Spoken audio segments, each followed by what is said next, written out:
एक आदमी था जिसका नाम था राम। जी हाँ, नाम था राम।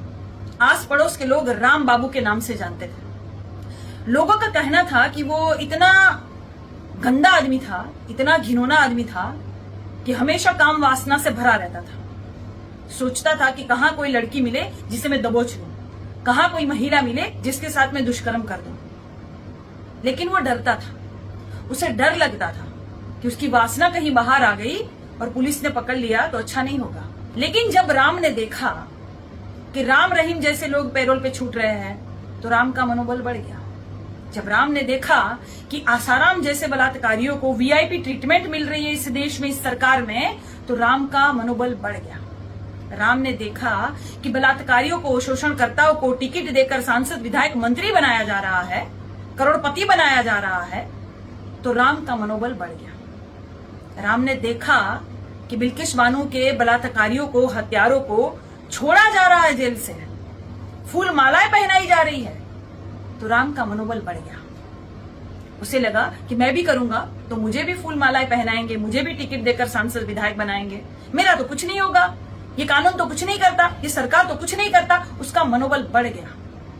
इसीलिए वो राम बाबू रिक्शा वाले ने 13 साल की बच्ची को घर न छोड़कर खुद दुष्कर्म किया और होटल मालिक को बेचा। फिर वो एक होटल से दूसरी होटल, तीसरी होटल, ऐसे लगातार उसका शोषण होता रहा, वो मासूम सी 13 साल की बच्ची का। और 32 लोगों ने उसके साथ दुष्कर्म किया। कैसे मनोबल बढ़ा? 32 लोगों ने 13 साल की बच्ची के साथ, मतलब बहन किसी के घर नहीं होगी, समझ में आता है, पत्नी ना हो शायद, बेटी भी ना हो शायद, लेकिन मां तो होती है ना घर में।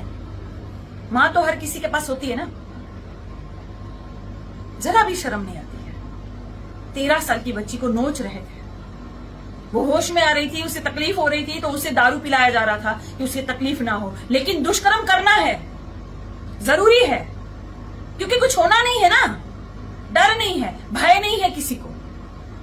तो जब ये डर और भय, सड़ा हुआ सिस्टम, सड़ा हुआ कानून इस भारत देश का खत्म कर देगा तो मनोबल बढ़ रहा है। सिस्टम सड़ गया, कानून सड़ गया भारत का। 12-13 साल की, 6 साल की, 2 साल की बच्चियां, इनको एक मांस का लोथड़ा दिख रही है, इनको अपने हवस का एक शिकार दिख रही है। इन्हें कुछ नहीं दिख रहा है, इन्हें कोई सिस्टम से डर नहीं, इन्हें कोई कानून से डर नहीं। बेटी बचाओ ये क्या नारा था या चेतावनी थी?